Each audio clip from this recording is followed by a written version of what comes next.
BJP വലിയ വിജയം പ്രതീക്ഷിക്കുന്നുണ്ട്. അതിനവർ പ്രധാനമായും ഫോക്കസ് ചെയ്യുന്നത് 400 എന്നുള്ള മാന്ത്രിക സ്വപ്ന സംഖ്യയിലേക്ക് എത്താൻ അവരാഗ്രഹിക്കുന്നത് സൗത്ത് ഇന്ത്യയാണ്. സൗത്ത് ഇന്ത്യയിൽ വളരെ ട്രമൻഡസ് ക്യാമ്പയിൻ നടക്കുന്നു. കേരളം പോലും വലിയ പ്രതീക്ഷയോടെ BJP നോക്കുകയാണ്. അപ്പോൾ കേരളത്തിൽ BJPയുടെ പ്രധാനപ്പെട്ട നേതാക്കന്മാർ 2 കേന്ദ്രമന്ത്രിമാർ മത്സരിക്കുന്നുണ്ട്, തലയെടുപ്പുള്ള നേതാക്കന്മാർ മത്സരിക്കുന്നു, സംസ്ഥാന അധ്യക്ഷൻ രാഹുൽ ഗാന്ധിക്കെതിരെ മത്സരിക്കുന്നു. അപ്പോൾ പ്രധാനപ്പെട്ട BJP ഫീൽഡ് ചെയ്തിരിക്കുന്ന പ്രധാനപ്പെട്ട സ്ഥാനാർത്ഥികളെക്കുറിച്ച് രാഷ്ട്രീയ നിരീക്ഷകനായ പിയേഴ്സൺ മാഷ് എങ്ങനെയാണ് കാണുന്നത്? തിരുവനന്തപുരത്ത് രാജീവ് ചന്ദ്രശേഖറിൻ്റെ സ്ഥാനാർത്ഥിത്വം മത്സരത്തിന് എന്തു മാറ്റമാണ് വരുത്തിയിട്ടുള്ളത്? അല്ലെ, വളരെ ഗൗരവമായിട്ട് ഈ തെരഞ്ഞെടുപ്പിനെ കാണുകയും തെരഞ്ഞെടുപ്പിൽ നിന്ന് എങ്ങനെ കൂടുതൽ സാധ്യത അല്ലെ മാക്സിമം സാധ്യത യൂട്ടിലൈസ് ചെയ്യാൻ കഴിയും എന്നത് എനിക്ക് തോന്നുന്നു BJPയുടെ കേന്ദ്ര നേതൃത്വം വളരെ നന്നായിട്ട് ഹോംവർക്ക് ചെയ്തു. ആ ഹോംവർക്കിൻ്റെ റിസൾട്ട് തന്നെയാണ് സുരേഷ് ഗോപിയും അതേപോലെ തന്നെ തിരുവനന്തപുരത്തെ രാജീവ് ചന്ദ്രശേഖരൻ തിരുവനന്തപുരത്ത് വരുന്നതിൻ്റെ ഫലമായിട്ട് തിരുവനന്തപുരത്ത് വരാൻ സാധ്യതയുള്ള ഒരു മാറ്റം എന്ന് പറയുന്നത് ശശി തരൂരിന് 2 സെക്ഷനിൽ നിന്നാണ് വോട്ട് ലഭിച്ചുകൊണ്ടിരുന്നത്. ഒന്ന് തീരദേശ മേഖലയുമായി ബന്ധപ്പെട്ട് നിൽക്കുന്ന വളരെ താഴ്ന്ന ഒരു ലോവർ ലെവൽ പീപ്പിളിൽ നിന്ന് ലഭിക്കുന്നതായിട്ടുള്ള വോട്ട്, നല്ല വളരെ സാധാരണക്കാരായിട്ടുള്ള ആളുകൾ നല്ല വോട്ട് ശതമാനം അദ്ദേഹത്തിന് ലഭിക്കും. വോട്ടുകൾ അതോടൊപ്പം തന്നെ അദ്ദേഹത്തിന് നല്ല രീതിയിൽ വോട്ട് ലഭിച്ചിരുന്ന ഒന്നാണ് ഈ അപ്പർ കാസ്റ്റ് റീജിയൻ എന്ന് പറയുന്നത്. അപ്പർ കാസ്റ്റ് മാത്രമല്ല, അപ്പർ ലെവൽ, സാമ്പത്തികമായിട്ടും അതേപോലെ തന്നെ സാംസ്കാരികമായിട്ടും ഒക്കെ ഉയർന്നു നിൽക്കുന്നതായിട്ടുള്ള ആളുകളുടെ ഒരു അവരുടെ പ്രതിനിധി എന്ന നിലയ്ക്കാണ് അവരുടെ വോട്ട് വളരെ നല്ല രീതിയിൽ കിട്ടിയിരുന്നു. പക്ഷേ രാജീവ് ചന്ദ്രശേഖരൻ വന്ന സമയത്ത് അതിലൊരു ഡിവിഷൻ വരുമെന്നാണ് ഞാൻ കണക്കാക്കുന്നത്. അതൊരു ഡിവിഷൻ വരെയും കുറേ വോട്ടുകൾ രാജീവ് ചന്ദ്രശേഖരൻ വാങ്ങിച്ചുകൊണ്ടുപോവുകയും ചെയ്യും. കണ്ണൊക്കെ നിൽക്കുന്ന ഒരു സ്ഥാനാർത്ഥി. അതെ. അപ്പോൾ ആ മേഖലയിൽ നേരത്തെ അങ്ങനത്തെ ഒരു പ്രശ്നം ഉണ്ടായിരുന്നില്ല. അവിടെ പുള്ളി ഈസി വാക്കവർന്നോ അല്ലെങ്കിൽ ഏകപക്ഷീയമായിട്ട് എല്ലാ വോട്ടും തൂത്തുവാരുന്ന ഒരാൾ എന്ന നിലക്ക് നിന്നിരുന്നതിൽ നിന്ന് ഇപ്പോൾ തൻ്റെ കുറവ് വോട്ട് രാജീവ് ചന്ദ്രശേഖരനായിട്ട് പങ്കുവെക്കാനായിട്ട് ബാധ്യസ്ഥമായിരിക്കാൻ അത് തെരഞ്ഞെടുപ്പിൻ്റെ റിസൾട്ടിനെ സ്വാധീനിക്കാനായിട്ട് കഴിയും, അല്ലെങ്കിൽ കഴിയുന്ന തരത്തിലേക്ക് മാറിക്കഴിഞ്ഞാൽ അവിടുത്തെ റിസൾട്ടിനെ അത് ബാധിക്കുമെന്നാണ് എനിക്ക് തോന്നുന്നത്. പക്ഷേ ഈ ശശി തരൂർ ഈ പറഞ്ഞ പോലെ ഒരു വിശ്വ പൗരൻ ഒക്കെ അവകാശപ്പെട്ട് അങ്ങനെ ഒരു ഇമേജ് PR ഇമേജ് ഉണ്ടാക്കിയെടുക്കുന്നതിൽ ഒരാളാണ്. പക്ഷേ തുടർച്ചയായി അദ്ദേഹം MP ആയി. തിരുവനന്തപുരത്ത് ശശി തരൂർ വരുന്നതിന് മുമ്പും ഇപ്പോഴും എന്ത് മാറ്റം ഉണ്ടായിട്ടുണ്ടോ? ഒന്നും സംഭവിച്ചിട്ടില്ല. നഗരത്തിന് കേരളത്തിൻ്റെ തലസ്ഥാന നഗരി എന്ന നിലയിൽ തിരുവനന്തപുരം നഗരത്തിലേക്ക് വലിയ ഒരു മാറ്റവും കൊണ്ടുവരാൻ ശശി തരൂരിന് കഴിഞ്ഞിട്ടില്ല. ശശി തരൂർ കഴിഞ്ഞ ഒരു ദിവസം പറയുന്നൊരു വീഡിയോ ഞാൻ കണ്ടു. ഞാനൊരു പ്രതിപക്ഷത്തിൻ്റെ MP ആണ്. പ്രതിപക്ഷത്തിൻ്റെ MPക്ക് പരിമിതികളുണ്ട്. അപ്പോൾ പരിമിതി അദ്ദേഹത്തിൻ്റെ ഈ പറഞ്ഞ പോലെ അദ്ദേഹത്തിന് മറ്റാർക്കും മനസ്സിലാവാത്ത ഇംഗ്ലീഷ് പദങ്ങൾ പ്രയോഗിച്ച് സംസാരിക്കാനറിയാം, ഒരു ഗ്ലാമറുണ്ട്, PR വർക്ക് ചെയ്യാനറിയാം. പക്ഷേ തിരുവനന്തപുരത്തുകാർക്ക് എന്ത് ഗുണമുണ്ടായിട്ടുണ്ട് എന്ന ചോദ്യം വളരെ പ്രസക്തമാണ്. അദ്ദേഹത്തിൻ്റെ തന്നെ വാക്കുകളെടുത്താൽ പ്രതിപക്ഷത്തിൻ്റെ MPക്ക് അല്ലെങ്കിൽ MPമാർക്ക് സംസ്ഥാനത്തിൻ്റെ വികസനത്തിന് കാര്യമായിട്ട് ഒന്നും ചെയ്യാൻ ഒരു പങ്കുമില്ലാത്ത ഒരു റോളാണ് MPമാർക്ക്. സംസ്ഥാനം ഭരിക്കുന്ന സംസ്ഥാന സർക്കാരാണ്. അപ്പോൾ MP എന്നതിൽ പ്രതിപക്ഷത്തായതുകൊണ്ട് എനിക്ക് പരിമിതികളുണ്ടെന്ന് സ്വയം അഡ്മിറ്റ് ചെയ്യുന്ന ഒരാളെ ഒരിക്കൽ കൂടി തിരുവനന്തപുരത്ത് നിന്ന് പാർലമെൻറ്റിലേക്ക് വിട്ടാൽ എന്താണ് പ്രയോജനമെന്ന് തിരുവനന്തപുരംകാർ ആലോചിച്ചാൽ അത് രാജീവ് ചന്ദ്രശേഖറിന് അനുകൂലമായിട്ട് വരുമോ? അദ്ദേഹം ജയിച്ചാൽ, ഇപ്പോൾ കേന്ദ്രമന്ത്രിയാണ്, ജയിച്ചാൽ ഉറപ്പായും വീണ്ടും കേന്ദ്രമന്ത്രിയാവും. ശരിയാണ്. അങ്ങനത്തെ ഒരു ചിന്ത ഈ രാഷ്ട്രീയത്തിൽ ഉയർത്താനായിട്ട് BJP ശ്രമിക്കുകയും അത് ഒരു പരിധിവരെയും വിജയിക്കുകയും ചെയ്തിട്ടുണ്ട് എന്നാണ് ഞാൻ വിലയിരുത്തുന്നത്. പക്ഷേ നമ്മുടെ വോട്ടേഴ്സ് കഴിഞ്ഞ കാലങ്ങളിലൊക്കെ എന്ന് പറഞ്ഞാൽ ശക്തമായിട്ട് രാഷ്ട്രീയമായിട്ട് വോട്ട് ചെയ്യുന്ന വിഭാഗമായിരുന്നു. കുറേ നിഷ്പക്ഷമതികളായിട്ടുള്ള ആളുകൾ, അവരുടെ വോട്ടാണ് നമ്മുടെ ഫ്ലോട്ടിംഗ് വോട്ട്സ് എന്നൊക്കെ പറഞ്ഞ് നമ്മൾ വിശേഷിപ്പിക്കുന്നതാണ്. മറ്റത് രാഷ്ട്രീയ പാർട്ടികളുടെ കേന്ദ്രീകൃത വോട്ടുകളാണ്. ആ വോട്ടുകളല്ല റിസൾട്ടിന് നിശ്ചയിക്കുന്നത്, ഫ്ലോട്ടിംഗ് വോട്ടുകളാണ്. അപ്പോൾ ഈ ഫ്ലോട്ടിംഗ് വോട്ടുകൾ നല്ല രീതിയിലേക്ക് ശശി തരൂരിലേക്ക് വന്നിരുന്നത് കൊണ്ടാണ് ശശി തരൂരിന് വളരെ എളുപ്പത്തിൽ തിരുവനന്തപുരത്ത് ജയിച്ചു പോകാനായിട്ട് കഴിഞ്ഞത്. അതിന് 2 കാര്യമുണ്ട്. എന്താണെന്ന് വെച്ചാൽ നമ്മൾ നേരത്തെ പറഞ്ഞ ഈ അപ്പർ കാസ്റ്റ്, സാംസ്കാരികവും വിദ്യാഭ്യാസപരവും സാമ്പത്തികമായിട്ടൊക്കെ ഉയർന്നു നിൽക്കുന്ന ആളുകളെ സംബന്ധിച്ചിടത്തോളം അവർക്ക് അവരുമായിട്ട് നിക്കറ്റ് ചെയ്യുന്ന സമയത്ത് അവരുടെ ഒരു പ്രതിനിധിയായി പോകാൻ യോഗ്യനായിട്ടുള്ള ഒരാളാണ് ശശി തരൂർ എന്നവർക്ക് തോന്നിയിരുന്നു. പല കാരണങ്ങളുണ്ട്. അദ്ദേഹം ഒരു എലീറ്റ് ക്ലാസിൻ്റെ ആളാണ്. ബാക്കി സാധാരണക്കാർക്ക് ആരാധനാമൂർത്തിയുമാണ്. അങ്ങനെയാണ് ആ വോട്ട്, അതിൻ്റെ ഇക്വേഷൻ അങ്ങനെയാണ് ആ വോട്ട് അവർക്ക് ലഭിച്ചുകൊണ്ടിരിക്കുന്നത്. ആ ഇക്വേഷനിലേക്കാണ് രാജീവ് ചന്ദ്രശേഖരൻ കടന്നു വരുന്നത്. അദ്ദേഹം ഇതേപോലെ തന്നെ ഒരു IT സാമ്രാജ്യത്തിൻ്റെ പ്രതീകം. പ്രസന്റബിൾ കാൻഡിഡേറ്റ് ആണ്. അപ്പോൾ പ്രസന്റബിൾ കാൻഡിഡേറ്റ് ആണ്. നമ്മുടെ ഈ അപ്പർ കാസ്റ്റിന് സ്വീകാര്യനാണ്. അവരുടെ അഭിമാനത്തെ അവർക്ക് തീർച്ചയായിട്ടും എത്തിയായിട്ടോ വിക്കറ്റ് ചെയ്യാനായിട്ട് കഴിയും. ഇങ്ങനെ വരുമ്പോൾ സ്വാഭാവികമായിട്ട് വേണമെങ്കിൽ ഒരു വോട്ട് ഷിഫ്റ്റ് അവിടെ ഉണ്ടാകാം. ആ വോട്ട് ഷിഫ്റ്റ് ഉണ്ടായിക്കഴിഞ്ഞാൽ അത് ശശി തരൂരിൻ്റെ വിജയപരാജയങ്ങളെ ബാധിക്കാനായിട്ടുള്ള സാധ്യതകൾ. അപ്പോൾ നമ്മുടെ രവിയേട്ടൻ പന്ത്യൻ രവീന്ദ്രൻ അവിടെ എന്ത് റോളാണ് എടുക്കുക? പന്ത്യൻ രവീന്ദ്രന് റോള് വളരെ കുറവാണ്. അവിടെ മാത്രമല്ല, പന്ത്യൻ രവീന്ദ്രൻ റോളൊക്കെ അവസാനിച്ചിരിക്കുന്നതാണ് ശരി. പന്ത്യൻ രവീന്ദ്രൻ്റെ അല്ല, ഇടതുപക്ഷത്തിൻ്റെ അതവിടെ വളരെ മോശമാണല്ലോ അവിടുത്തെ എപ്പോഴും പ്രകടനം. പക്ഷേ ഉഗ്രൻ കാൻഡിഡേറ്റാണ് പന്ത്യൻ, ഉഗ്രൻ സ്ഥാനാർത്ഥിയാണ്. അല്ല, സ്ഥാനാർത്ഥി എന്ന നിലയ്ക്ക് നമ്മൾ നേരത്തെ ചോദിച്ചല്ലോ എന്ത് ചെയ്തു, പന്ത്യൻ രവീന്ദ്രൻ പോയാൽ എന്ത് ചെയ്യും? അത് വലിയ ചോദ്യമാണ്. അല്ല, അങ്ങനെ ചോദ്യം ചോദിച്ചാൽ ഒരാക്ഷേപവുമില്ല, നിരാക്ഷേപനായ സർവാത്മന സ്വീകാര്യനായ ഒരു സ്ഥാനാർത്ഥിയാണ്. അത് ഞാൻ പറഞ്ഞ തെരഞ്ഞെടുപ്പിൽ അത് മാത്രമല്ല എപ്പോഴും ആളുകളെ ബാധിക്കുന്നത്. ആളുകൾ തിരഞ്ഞെടുക്കുന്നത് സ്ഥാനാർത്ഥികളെ. എന്തുകൊണ്ടാണ് പക്ഷേ ഈ തിരുവനന്തപുരത്ത് LDF കുറേ കാലമായി 3ാം സ്ഥാനത്തേക്ക് പോകുന്നത്? അല്ല, അത് അവിടുത്തെ ഒരു പൊളിറ്റിക്കൽ സിറ്റുവേഷൻ. ഞാൻ നേരത്തെ പറഞ്ഞ ആളുകളെ ഇക്വേറ്റ് ചെയ്യാനായിട്ട് പറ്റാതില്ല. ഇവരൊക്കെ വരുന്നതിന് മുമ്പും തിരുവനന്തപുരം വളരെ പെട്ടെന്ന് അതിന് ചുവപ്പ് മാറി കാവിയിലേക്ക് മാറിയ ഒരു ജില്ലയാണ്.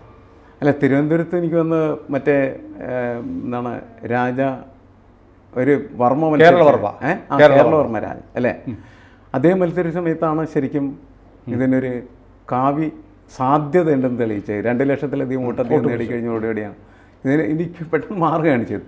ഇങ്ങനെയൊരു സാധ്യതയുണ്ട് എന്ന് പെട്ടെന്ന് സ്വിച്ചിട്ട പോലെയാണ് പെട്ടെന്ന് മാറുന്നത്. പിന്നെയാണ് രാജഗോപാലും അതേപോലെ തന്നെ മാറിപ്പോയാലും ബഹുഭൂരിപക്ഷം കമ്മ്യൂണിസ്റ്റുകാരാണ്. അല്ല, ആയിരിക്കാം. അതിപ്പോൾ നമുക്ക് ഇങ്ങനെ എന്താണ് ഇൻഡിവിജ്വലായിട്ട് ആര് മാറി എന്ന് പരിശോധിക്കാനായിട്ടുള്ള സംവിധാനം തിരുവനന്തപുരം. എന്തായാലും ആ മാറ്റം ഉണ്ടായി. ആ മാറ്റം ഉണ്ടാക്കുന്നതിൽ അദ്ദേഹമായിരുന്നു പ്രധാനമായിട്ടുള്ള പങ്കാളി എന്നാണ് എനിക്ക് തോന്നിയിട്ടുള്ളത്. പക്ഷെ അത് കഴിഞ്ഞതിന് ശേഷം പിന്നീട് നടക്കുന്ന എല്ലാ തെരഞ്ഞെടുപ്പുകളിലും രാഷ്ട്രീയ നിരീക്ഷകരും അതുപോലെ തന്നെ ഈ രാഷ്ട്രീയ വിശകലനം നടത്തുന്ന വ്യക്തികളൊക്കെ തന്നെ തിരുവനന്തപുരത്ത് എപ്പോഴും ഒരു BJP സാധ്യത കാണും. അപ്പോൾ നമ്മൾ തിരുവനന്തപുരം ജില്ലയുടെ ഭാഗം തന്നെയാണ് ആറ്റിങ്ങൽ കേന്ദ്രമന്ത്രി V മുരളീധരൻ മത്സരിക്കുന്നു. ശോഭ വന്ന് ഉഴുതു മറിച്ചിട്ട് BJPക്ക് കളമുണ്ടാക്കിയ മണ്ണാണ്. ചില BJPക്കാർ തന്നെ പറയാറുണ്ട് ശോഭ ഒരു പൈലറ്റ് വാഹനമായിരുന്നു. പൈലറ്റ് വാഹനത്തിൽ വന്നിട്ട് പ്രസംഗിക്കും, പിന്നീട് ഒറിജിനൽ ആൾ വരും എന്ന് പറഞ്ഞ പോലെ ശോഭ പൈലറ്റ് വാഹനത്തിൻ്റെ പണി വൃത്തിയായിട്ട് ചെയ്തു. അവിടെ ഒറിജിനൽ വാഹനമായ മുരളീധരൻ വന്നിരിക്കുന്നു. എന്ത് മാറ്റം ആറ്റിങ്ങലുണ്ടാവും? മറ്റൊന്നുകൂടെ ഉണ്ട്. ഈ അടൂർ, പത്തനംതിട്ട ജില്ലയിലാണ് അടൂരിൽ നിന്ന് ആറ്റിങ്ങൽ, തിരുവനന്തപുരം ജില്ലയിൽ വന്നിട്ട് ആറ്റിങ്ങലിൽ വന്ന് ആറ്റിങ്ങലുകാരനായി വാക്കുകൊണ്ട് മാത്രമല്ല പ്രവൃത്തി കൊണ്ട് മാറിയ ആളാണ് അടൂർ പ്രകാശ്. കാണാതിരുന്നുകൂടാ. അല്ല, ആ മണ്ഡലത്തെ നമ്മൾ പരിശോധിക്കുന്ന സമയത്ത് വളരെ വലിയ മത്സര സാധ്യത BJP ഉയർത്തിക്കൊണ്ടുവന്നിട്ടുണ്ട്. അത് വളരെ കൂട്ടാനായിട്ട് സഹായിക്കുന്ന ഒന്നാണ് V മുരളീധരൻ്റെ സാന്നിധ്യം എന്ന് പറയുന്നത്. കാരണം മുരളീധരൻ ഇപ്പോൾ മാത്രമല്ല, കുറേ വർഷങ്ങളായിട്ടിപ്പോൾ അവിടെ മത്സരിക്കാനായിട്ട് ആവശ്യമായിട്ടുള്ള കരുക്കൾ നീക്കുകയും അതിനുവേണ്ടി പ്രവർത്തിക്കുകയും ചെയ്തുകൊണ്ടിരുന്നതാണ്. അതിൻ്റെ ഒരു ഇമ്പാക്റ്റ് വേണമെങ്കിൽ ഈ തെരഞ്ഞെടുപ്പിൽ കാണാമല്ലോ. ശോഭ ശരിയാണ് പൈലറ്റായി മുന്നോട്ട് പോയി. ആ പൈലറ്റിനെ ഇങ്ങനെ നയിച്ചുകൊണ്ടിരിക്കുന്ന സമയത്ത് മുൻകൂട്ടി തന്നെ മുരളീധരൻ എന്ത് കണ്ടിരുന്നു, ഈ പൈലറ്റ് പോയാൽ പിന്നീട് ഞാനായിരിക്കും ഇവിടെ വരിക എന്ന് അദ്ദേഹം കാൽക്കുലേറ്റ് ചെയ്തു. അതിനനുസരിച്ച് അദ്ദേഹം പ്രവർത്തിക്കുകയും ചെയ്തിട്ടുണ്ട്. ശോഭയ്ക്ക് വീണ്ടും ഒരിക്കൽ കൂടി ആ സീറ്റ് കൊടുക്കാനുള്ള ആലോചന പോലും പാർട്ടിയിൽ ഉണ്ടാവില്ല. അതിൻ്റെ കാരണം മുരളീധരൻ അത്ര ശക്തമായിട്ട് അവിടെ ഉറപ്പിച്ചു നിന്നിരുന്നു എന്നുള്ളതിൻ്റെ പേര്. തെരഞ്ഞെടുപ്പിൽ മത്സരിക്കാൻ വേണ്ടി മാത്രമല്ല അദ്ദേഹം അങ്ങനെ ഉറപ്പിച്ച് നിന്നിട്ടുള്ളത്. മത്സരത്തിന് വളരെ മുമ്പ് തന്നെ അദ്ദേഹം എല്ലാ കരുക്കളും നിൽക്കുകയും. മുരളീധരന് മുന്നിൽ 2 വെല്ലുവിളിയുണ്ട്. ഒന്ന് ജയിക്കുക എന്നുള്ളത്, രണ്ടാമത്തെ വെല്ലുവിളി ശോഭയ്ക്ക് കിട്ടിയതിനേക്കാൾ ഓരോ വോട്ടും കുറയാനും പാടില്ല. അത് അദ്ദേഹത്തിൻ്റെ രാഷ്ട്രീയ നിലനിൽപ്പിൻ്റെ പ്രശ്നമായിട്ട് മാറും അല്ലേ. ശോഭയ്ക്ക് കിട്ടിയതിനേക്കാൾ കുറയാൻ പാടില്ല. മുരളീധരന് കിട്ടുകയെന്ന് വെച്ചാൽ പിന്നെ മുരളീധരൻ്റെ പ്രസക്തി എന്തെന്നുള്ള വലിയ ചോദ്യമാണ്. അതുകൊണ്ട് വളരെ കടുത്ത വെല്ലുവിളിയാണ്. അല്ല, അവിടെ വർക്കല MLA ആയ V ജോയി CPMൻ്റെ ജില്ലാ സെക്രട്ടറി കൂടിയാണ്. 3 പേരും പറഞ്ഞു വന്നാൽ ഈഴവ കാൻഡിഡേറ്റ്സാണ്. അല്ല, എനിക്ക് തോന്നുന്നു പല നിയോജക മണ്ഡലങ്ങളിലും വ്യത്യസ്തമായിട്ട് രൂക്ഷമായ മത്സരം നടക്കുന്ന ഒരു മണ്ഡലമായിട്ട് ആറ്റിങ്ങൽ മാറിയിട്ടുണ്ടെന്നുള്ളതാണ്. കാരണം 3 പേരും തുല്യ ശക്തികൾ എന്ന നിലക്ക് മത്സരിക്കുന്നു. തിരുവനന്തപുരത്ത് ഞാൻ പറഞ്ഞില്ലേ, അടൂർ പ്രകാശിൻ്റെയും V മുരളീധരൻ്റെ ഒരു സ്റ്റേച്ചർ V ജോയിക്ക് കിട്ടുമോ? V ജോയി ജില്ലാ സെക്രട്ടറി എന്ന നിലക്ക് അദ്ദേഹത്തിന് പുറത്തുള്ള വോട്ടുകൾ വേണമെന്നില്ല. ഇവരെ സംബന്ധിച്ചിടത്തോളം ഇവരുടെ വോട്ട് നിലനിർത്തുക എന്നുള്ളത് ഒരു വളരെ പ്രധാനപ്പെട്ട ഘടകമാണ്. അത് ഇനി മറ്റ് പല സ്ഥാനാർത്ഥികളെക്കാളും ജോയി കഴിയും എന്നുള്ളതാണ്. കാരണം ജോയിയുടെ ഒരു പ്രവർത്തനം എന്നൊക്കെ പറയുന്നത് എല്ലാവരുമായിട്ട് ഇഴയിച്ചേരുന്ന ഒരു പ്രവർത്തന ശൈലി. പ്രധാനപ്പെട്ട ഒരു പോയിന്റ് ഉണ്ട്. അതായത് ഒരാൾ കേന്ദ്രമന്ത്രിയാണ്, ജയിച്ചാൽ വീണ്ടും കേന്ദ്രമന്ത്രിയാണ്. ഒരു കേന്ദ്രമന്ത്രിയെ ഈ മണ്ഡലത്തിൽ വേണോ? രണ്ട് സാധാരണ അതിപ്പോൾ MP ആവുന്ന കേരളത്തിലിപ്പോൾ BJP മത്സരിക്കുന്ന എല്ലാ മണ്ഡലങ്ങളിലും പ്രധാനപ്പെട്ട ചോദ്യം എന്താണ്? നിങ്ങൾക്കൊരു മന്ത്രി വേണോ അതോ വെറും MP വേണോ എന്നുള്ളതാണ് ചോദ്യം. അങ്ങനെയാണ് ചോദിക്കുന്നത്. ഇപ്പോൾ രാജീവ് ചന്ദ്രശേഖരനായി കഴിഞ്ഞാൽ മന്ത്രിയാണ്, വി മുരളീധരനായി കഴിഞ്ഞാൽ വ്യത്യാസമുണ്ട്. അതായത് രാജീവ് ചന്ദ്രശേഖരോ വി മുരളീധരനോ കേന്ദ്ര സഹമന്ത്രിമാരാണ്. ഇവിടുന്ന് ജയിച്ചാൽ ക്യാബിനറ്റ് റാങ്ക് കിട്ടും. ബാക്കി ആരെങ്കിലും ജയിച്ചാൽ, അനിൽ ആൻ്റണി മത്സരിച്ച് ജയിച്ചാൽ ചിലപ്പോൾ ഒരു സഹമന്ത്രിയെ കിട്ടുള്ളൂ. ഇതാണ് വ്യത്യാസം. കേരളത്തിനൊരു ക്യാബിനറ്റ് മന്ത്രിയെ കിട്ടിയിട്ട് എത്രയോ കാലം കഴിഞ്ഞു. വയലാർ രവിക്കും AK ആൻ്റണിക്കും CM സ്റ്റീഫനുമൊക്കെ കോൺഗ്രസ് കൊടുത്ത ക്യാബിനറ്റ് റാങ്ക് K കരുണാകരനും ഉണ്ടായിരുന്നല്ലോ. കേരളത്തിൽ നിന്ന് അകന്നു പോയിട്ട് എത്ര കാലമായി? കേരളത്തിനൊരു ക്യാബിനറ്റ് മന്ത്രിയെ കിട്ടുക എന്ന് പറഞ്ഞാൽ മോശം കാര്യമൊന്നുമല്ല. തൃശ്ശൂരിൽ സുരേഷ് ഗോപിക്ക് പോലും അതിന് സാധ്യതയുണ്ട് ജയിച്ചാൽ, ക്യാബിനറ്റ് റാങ്കുള്ളൊരു മന്ത്രി. ഈ സഹമന്ത്രിമാർക്കൊന്നും മന്ത്രിസഭാ യോഗത്തിൽ ക്യാബിനറ്റ് യോഗത്തിൽ പങ്കെടുക്കാൻ പറ്റില്ലല്ലോ. അതെ, ക്യാബിനറ്റ് മന്ത്രി ആവുന്ന സമയത്ത് നമ്മളുടെ കേരളത്തിൻ്റെ പല കാര്യങ്ങളിലും പലതും ചെയ്യാനായിട്ട് കഴിയുന്ന വ്യക്തികളായിട്ട് മാറും. അപ്പോൾ ആ രീതിയിലാണ് ആളുകൾ ചിന്തിക്കുന്നതെങ്കിൽ നമുക്ക് ഈ 3 സ്ഥലങ്ങളിലും അത്തരത്തിലുള്ള മാറ്റങ്ങൾ ഷിഫ്റ്റ് വേണമെങ്കിൽ ഘടകം തന്നെയാണ് ആറ്റിങ്ങലിലുണ്ട്. ആറ്റിങ്ങിലും തിരുവനന്തപുരത്തും തൃശ്ശൂരും അത്തരത്തിലുള്ള നമുക്ക് വരാം. അനിൽ ആൻ്റണി എന്ന് പറയുന്നത് നമുക്ക് പിന്നീട് എനിക്ക് തോന്നുന്നു ചർച്ച ചെയ്യാവുന്ന. അനിൽ ആൻ്റണിയെ സംബന്ധിച്ച് വേറെ കാര്യമുണ്ട്. ഈ രാജീവ് ചന്ദ്രശേഖറും അനിൽ ആൻ്റണിയും BJPയുടെ മാനിഫെസ്റ്റോ ഒക്കെ പറ്റിയിട്ടുണ്ട്. അപ്പോൾ അനിൽ ആൻ്റണി എന്ന് പറഞ്ഞാൽ ഒരു ടെക്കിയാണല്ലോ ബേസിക്കലി, രാഷ്ട്രീയക്കാരനുപരി. അത് കണ്ടിട്ടാണല്ലോ കോൺഗ്രസ്സിൽ പടി ചെയ്തുകൊണ്ടിരുന്നത്, BJP എടുത്തിരിക്കുന്നത്. ദേശീയ സെക്രട്ടറി ഇതൊക്കെ പറഞ്ഞാലും അദ്ദേഹത്തെ ഒരു മാനിഫെസ്റ്റോ കമ്മിറ്റിയിൽ പോലും ഉൾപ്പെടുത്താനുള്ളൊരു മനസ്സ് BJP കേന്ദ്ര നേതൃത്വം കാണിച്ചിട്ടുണ്ട്. ഒരു വലിയ പ്രതീക്ഷയുടെ ഒരു കയറോ കയ്യോ ഇട്ട് കൊടുത്തിട്ടുണ്ട്. ഇനിയും വളരാൻ അനിൽ ആൻ്റണിക്ക് വേറെ ബാക്കിയുണ്ടെന്നുള്ളത്. അല്ല, അതിൻ്റെ അനിൽ ആൻ്റണിയുടെ പിന്നിൽ അനിൽ ആൻ്റണി എന്ന് പറഞ്ഞ പേരിൻ്റെ അവസാനം എന്താണ്? ആൻ്റണി. ഈ ആൻ്റണി ആരാണ്? ഇന്ത്യയുടെ ആഭ്യന്തരമന്ത്രി ആയിരുന്ന ആളാണ്, പ്രതിരോധ മന്ത്രി ആയിരുന്ന ആളാണ്. അത് മാത്രമല്ല കോൺഗ്രസിന്റെ വലിയ പ്രതീകമൊക്കെയാണ്. ആ പ്രതീകം ഇങ്ങനെ പുറകിൽ വെക്കുന്നത് മനസ്സുകൊണ്ട് മകന്റെ കൂടെ നിൽക്കാത്ത ഏത് അച്ഛനാണ് ഉള്ളത്? ചിലപ്പോൾ അങ്ങനെ സംഭവിച്ചേക്കാം. എന്തായാലും പ്രശ്നം എന്താ, നമുക്ക് ആലപ്പുഴയിലെ എന്തായാലും ഈ BJPയെ സംബന്ധിച്ചിടത്തോളം BJP ചെയ്തുകൊണ്ടിരിക്കുന്ന ഈ തെരഞ്ഞെടുപ്പിൽ ചെയ്തുകൊണ്ടിരിക്കുന്ന ഒരു പ്രധാനപ്പെട്ട ജോലി എന്ന് പറയുന്നത് അവർക്കുണ്ടായിരുന്നൊരു അസ്പൃശ്യത എന്ന് പറയുന്നത് മാറ്റുക എന്നുള്ളതാണ്. അതവർ മാറ്റിക്കഴിഞ്ഞു. നമ്മൾ പറയുമ്പോൾ അനിലാൻഡിനെ കുറിച്ച് പറയുമ്പോൾ K സുരേന്ദ്രൻ മത്സരിച്ച് പത്തനംതിട്ടയിൽ വിജയത്തിനരികിലെത്തിയതാണ്. അവസാന നിമിഷം ചില സാമുദായിക വാരലുകൾ ഉണ്ടായില്ലെങ്കിൽ സുരേന്ദ്രൻ പത്തനംതിട്ടയിൽ നിന്ന് പാർലമെന്റിൽ എത്തുമായിരുന്നു.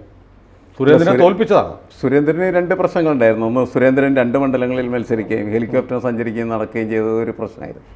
അന്ന് പത്തനംതിട്ടയിൽ മാത്രം അയാൾ കോൺസെൻട്രേറ്റ് ചെയ്യുന്നു. പിന്നെ ഈ പറഞ്ഞ പോലെ പല സംഭവങ്ങളും ഉണ്ട്. അവസാന നിമിഷം ഒരു അടിവാരൽ. അപ്പോൾ ഏതായാലും പത്തനംതിട്ടയിൽ അനിൽ ആൻ്റണി ശ്രദ്ധേയനായ സ്ഥാനാർത്ഥിയാണ്.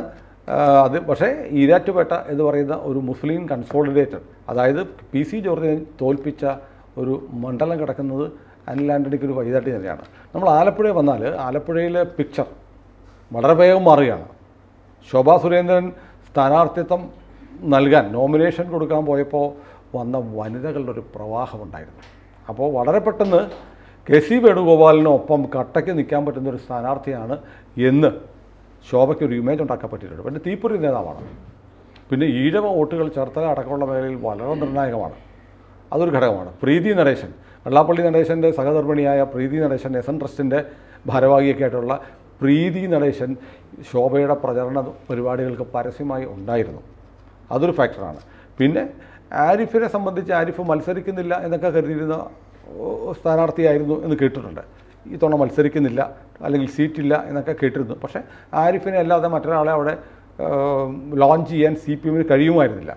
അപ്പോൾ ആലപ്പുഴയിൽ KC വേണുഗോപാൽ എന്ന ദേശീയ സംഘടനാ സെക്രട്ടറി കോൺഗ്രസിൻ്റെ മത്സരിക്കുന്നു. ശോഭ ഒട്ടും മോശമല്ല, മത്സരം കടുക്കുകയാണ്. എന്തായിരിക്കും KC വേണുഗോപാൽ പാർലമെൻറ്റിലേക്ക് വീണ്ടും പോകുമോ? അല്ല, ആലപ്പുഴ നിയമമണ്ഡലത്തിൻ്റെ ഒരു പ്രത്യേകത, നമ്മൾ പഴയ ചരിത്രമൊക്കെ പരിശോധിക്കുന്നത് കമ്മ്യൂണിസ്റ്റ് കോട്ട എന്നൊക്കെ പറയുന്ന സംഭവമാണ്. പക്ഷേ അതൊക്കെ ഇല്ലാതായി കഴിഞ്ഞിരിക്കുന്നു. ഇപ്പോൾ ലോക്സഭ തെരഞ്ഞെടുപ്പിനെ സംബന്ധിച്ചിടത്തോളം അങ്ങനെ പരിഗണിക്കില്ല. കോൺഗ്രസ്സാണ് സാധാരണ രീതിയിൽ ജയിക്കുന്നത്. കഴിഞ്ഞ തവണ അങ്ങനത്തെ ഒരു റിസൾട്ട് ഉണ്ടാവാൻ കാരണം അതെനിക്ക് തോന്നുന്നു മുസ്ലിം വോട്ടുകളുടെ ഒരു പ്രശ്നമായിരുന്നു. കാരണം ഒരു മുസ്ലിം വനിത മത്സരിച്ചു എന്നുള്ളതാണ്. മുസ്ലിങ്ങൾക്ക് പൊതുവേ ഈ മുസ്ലിം സ്ത്രീകളൊന്നും ജയിക്കുന്നത് ഇഷ്ടമല്ല. അതുകൊണ്ട് തന്നെ അവരെ മുസ്ലിങ്ങൾ തോൽപ്പിച്ചു എന്ന് പറഞ്ഞാൽ ഞാൻ കണക്കാക്കാം. അതല്ലെങ്കിൽ കഴിഞ്ഞ തവണ 20-20 സീറ്റ് എന്ന് പറഞ്ഞിട്ടുണ്ടെങ്കിൽ UDF കിട്ടേണ്ടതാണ്. കാരണം അങ്ങനെയാണ് മറ്റെല്ലാ മണ്ഡലങ്ങളിലും റിസൾട്ട്. പക്ഷേ ആലപ്പുഴയിൽ അങ്ങനെ അത് മാറിപ്പോയെന്ന് മാത്രമേ ഉള്ളൂ. ഇക്കൊല്ലം ആ സംഭവങ്ങളൊന്നുമില്ല. പകരം സ്ത്രീയും മുസ്ലിം പുരുഷനും വന്നതുകൊണ്ട് മുസ്ലിം പുരുഷനും ഒട്ടി. അല്ല, മുസ്ലിം സ്ത്രീ വന്നതുകൊണ്ടാണ് പ്രശ്നം. മുസ്ലിങ്ങൾക്ക് മുസ്ലിം സ്ത്രീകളൊന്നും ജയിക്കാൻ പാടില്ല എന്നാണ്. അതെ, അത് അവരുടെ ഒരു എന്താണ് ആലപ്പുഴയിൽ അങ്ങനെ വിശ്വസിക്കുന്ന കുറേ ആളുകളുള്ള മേഖലയിൽ കുറേ കൺസർവേറ്റീവ് കൺസെപ്റ്റാണ് അത്. ആ കൺസർവേറ്റീവ് കൺസെപ്റ്റ് കൊണ്ട് മാത്രമാണ് അന്ന് ആരിഫൈ ചെയ്യിക്കാനായിട്ട് കാരണമായി തീർന്നതെന്നാണ് ഞാൻ കരുതുന്നത്. പക്ഷേ ഇത്തവണത്തെ രാഷ്ട്രീയം വേറെ. ഇത്തവണത്തെ രാഷ്ട്രീയത്തിൽ ശോഭാ സുരേന്ദ്രൻ വലിയ സ്വാധീനം ചെലുത്തുന്നുണ്ട്. LDFന്റെ വോട്ടുകൾ ശോഭ പിടിക്കും കുറേ. അത് LDFന്റെ ഈ ഒഴുക്കൻ വോട്ടുകൾ വേണമെങ്കിൽ ഫ്ലോട്ടിംഗ് വോട്ടുകളെ പിടിക്കും. വോട്ടിംഗ് വോട്ടുകൾ എന്നാണ് നമുക്ക് മനസ്സിലാവുന്ന ഫീൽഡിൽ നിന്ന് നമ്മൾ മനസ്സിലാക്കിയിട്ടുള്ള കാര്യം. അങ്ങനെ മാത്രമല്ല, മത്സരം ഒരു ഘട്ടത്തിൽ KC വേണുഗോപാലും ശോഭാ സുരേന്ദ്രനും തമ്മിലാണെന്നുള്ള ഒരു ടെമ്പോ ഉണ്ടാക്കിയെടുക്കാൻ കഴിഞ്ഞിട്ടുണ്ട്. അതെല്ലാ സ്ഥലത്തും BJP അങ്ങനെയാണ് ശ്രമിച്ചുകൊണ്ടിരിക്കുന്നത്. ഞങ്ങളും CPM തമ്മിലുള്ള മത്സരം ഇത് വരുത്തി തീർക്കാനായിട്ട് ഉള്ള ശ്രമമാണ്. കോൺഗ്രസും ഞങ്ങളും തമ്മിലാണ്. അങ്ങനെയാണ് സാധാരണ രീതിയിൽ ഈ രണ്ട് ആര് തമ്മിലാണ് എന്നുള്ളത്. കാരണം പ്രതിപക്ഷം ആയിരുന്നുള്ള പ്രധാനപ്പെട്ട അല്ല, പ്രതിപക്ഷത്തിലേക്ക് കയറിയാൽ മാത്രമാണ് പിന്നീട് ഈ ഭരണപക്ഷത്തിലേക്ക് എത്തിച്ചേരാനായിട്ടുള്ള അവസരം ഉണ്ടാകും. കോൺഗ്രസ് മൂന്നാം കക്ഷിയായിട്ട് നിന്നിട്ട് കാര്യമില്ല. അതെ, കോൺഗ്രസിന്റെ പ്രധാനമന്ത്രി മുഖത്തെയും സംഘടനാ സെക്രട്ടറിയെയും BJP നേരിടുകയാണ്. BJPയുടെ ഏറ്റവും കരുത്തരായ സ്ഥാനാർത്ഥികൾ. ഇപ്പോൾ വയനാട്ടിൻ്റെ കാര്യം ഞാൻ പറഞ്ഞു. വയനാട്ടിൽ സുരേന്ദ്രൻ വന്നതോടുകൂടി BJPയുടെ പിക്ചർ ഒന്ന് മാറിയിട്ടുണ്ട്. കഴിഞ്ഞ പ്രാവശ്യം തുഷാർ വെള്ളാപ്പള്ളിയായിട്ട് പരീക്ഷിച്ച പോലെ ആയിരിക്കില്ല ഇപ്പോൾ BJP അവിടെ നിൽക്കുന്നത്. കാരണം തുഷാറിന് കിട്ടിയതിൻ്റെ ഇരട്ടി വോട്ടെങ്കിലും സുരേന്ദ്രന് കിട്ടിയേ പറ്റുള്ളൂ. അല്ല, വയനാടിൻ്റെ പൊളിറ്റിക്സിൽ BJP പതുക്കെ എന്താണ് അരിച്ചു കയറാൻ വേണ്ടിയിട്ടാണ് ഈ തെരഞ്ഞെടുപ്പ് അവർ ഉപയോഗിക്കുക എന്നാണ് ഞാൻ കണക്കാക്കുന്നത്. അതുകൊണ്ടാണ് സെക്രട്ടറിയെ തന്നെ അവിടെ കൊണ്ടുപോയിട്ട് പ്രസിഡന്റ് തന്നെ അവിടെ കൊണ്ടുപോയിട്ട് രാഹുൽ ഗാന്ധിയുടെ പത്രിക കൊടുക്കാൻ വന്ന റോഡ് ഷോ ഉണ്ടല്ലോ, റോഡ് ഷോയ്ക്ക് കഴിഞ്ഞ വർഷത്തെ പങ്കാളിത്തം ഉണ്ടായിരുന്നില്ല. ചാനലുകൾ തന്നെ പറയുന്നുണ്ട് കഴിഞ്ഞ വർഷം വന്നത്രയും ജനം ഉണ്ടായിരുന്നില്ല. ആ രാഹുൽ ഗാന്ധി വരുന്നു, പ്രധാനമന്ത്രിയാവുന്നു എന്നൊക്കെയുള്ള 2019 തെരഞ്ഞെടുപ്പിൻ്റെ ചിത്രം മാറിയിട്ടുണ്ട്. രാഹുലിനോടുള്ള കൗതുകം കുറഞ്ഞിട്ടുണ്ട്. അപ്പോൾ മത്സരം ചൂടുപിടിക്കുമ്പോൾ BJPയെ സംബന്ധിച്ച് BJPയുടെ അധ്യക്ഷൻ മത്സരിക്കുമ്പോൾ പരമാവധി BJP വോട്ടുകൾ പോൾ ചെയ്യണം. അപ്പോൾ ആ മത്സരം കടുക്കുകയാണ്. BJP വോട്ടുകൾ മുഴുവൻ കൊണ്ടുവരും. മറ്റൊന്നുകൂടിയുണ്ട്, സുരേന്ദ്രൻ്റെ ടേം കഴിയാൻ പോവുകയാണ് പ്രസിഡന്റ് സ്ഥാനത്ത്. അപ്പോൾ തെരഞ്ഞെടുപ്പിന് ശേഷം അധിക കാലം കൂടെ സുരേന്ദ്രൻ വീണ്ടും തുടരണമെങ്കിൽ കേന്ദ്ര നേതൃത്വത്തിൻ്റെ ഒരു ആശീർവാദമൊക്കെ വേണം. അപ്പോൾ സുരേന്ദ്രൻ വീണ്ടും പ്രസിഡൻ്റായി കേരളത്തിൽ തുടരുമോ അതല്ല മറ്റെന്തെങ്കിലും പദവികളിലേക്ക് പോകുമോ എന്നൊക്കെ കൂടി തീരുമാനിക്കുന്ന ഒരു തെരഞ്ഞെടുപ്പ് കൂടിയാണിത്. സുരേന്ദ്രൻ ജീവൻ മരണ പോരാട്ടം പരമാവധി വോട്ട് സംഭരിച്ച് കേരളത്തിൽ വയനാട്ടിൽ രാഹുൽ ഗാന്ധിക്ക് ഒരു വെല്ലുവിളി പോലെ സുരേന്ദ്രന് വളർന്നു വന്നേ പറ്റുള്ളൂ. അവിടെ രാജ്യം ഒരു നല്ല രീതിയിൽ ആക്ടിവിറ്റി ചെയ്യും എന്നാണ് എനിക്ക് തോന്നുന്നത്.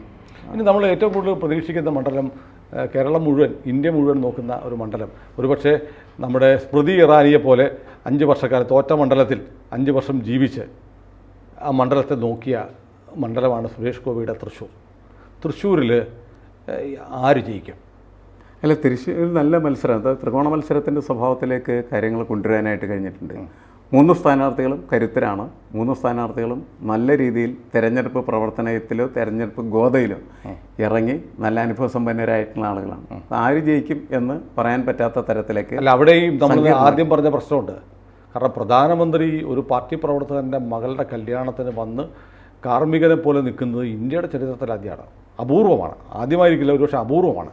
അങ്ങനെ പ്രധാനമന്ത്രി അന്ന് അവിടെ വന്നിട്ട് ഇവൻ എൻ്റെ പ്രിയപുത്രൻ, ഇവൻ എൻ്റെ സ്വന്തമാണെന്നാണ് തൃശ്ശൂർക്കാരുടെ മുഴുവൻ പറഞ്ഞത്. അങ്ങനെ ഒരാളെ ജയിപ്പിച്ച് വിട്ടാൽ തൃശ്ശൂരിന് ഉറപ്പായി കിട്ടാൻ പോകുന്നൊരു ക്യാബിനറ്റ് മന്ത്രിയാണ്. അപ്പോൾ തൃശ്ശൂരിലെ വോട്ടർമാരെ സംബന്ധിച്ചിടത്തോളം അവിടെ സുരേഷ് ഗോപിയുടെ കഴിഞ്ഞ 5 വർഷക്കാലം തോറ്റിട്ടും അദ്ദേഹം ഒരുപാട് കാര്യങ്ങൾ തൃശ്ശൂരിന് ചെയ്തിട്ടുണ്ട്. തൃശ്ശൂരിൻ്റെ കൂടെ ഉണ്ടായിരുന്നു. അതുകൊണ്ട് പ്രധാനമന്ത്രിയുടെ ഏറ്റവും വേണ്ടപ്പെട്ട ആളായിരിക്കെ അദ്ദേഹത്തെ വിജയിപ്പിച്ചാൽ രാഷ്ട്രീയത്തിനപ്പുറത്ത് ചിന്തിക്കുന്ന കുറേ ആളുകളുള്ള സ്ഥലം കൂടിയാണ് തൃശ്ശൂർ.